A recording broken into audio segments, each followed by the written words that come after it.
Update harga pasar di Ambon, Sontong dijual Rp20.000 per tumpuk, naik 2 kali lipat.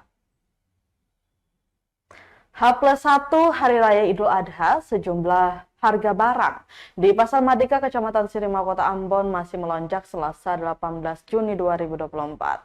Salah satu komoditi yang mengalami kenaikan harga yakni sontong. Kepada tribunambon.com, salah seorang penjual sontong, Abang Jul, mengungkapkan harga sontong di pasaran naik 2 kali lipat.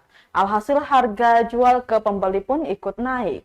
Sontong per tumpuk yang biasanya dia jual Rp10.000, mau tak mau Abang Jul menaikkan harga jual menjadi Rp20.000. Meski begitu, Tribuners dia memberi harga khusus Rp50.000 per 3 tumpuk. Pantauan tribunambon.com, sekitar pukul 8 pagi di lokasi terlihat aktivitas di Pasar Mardika ramai seperti biasanya.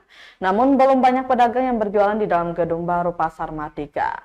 Sementara pedagang lainnya memenuhi sepanjang sisi jalan pantai Mardika yang sebelumnya digusur pemerintah.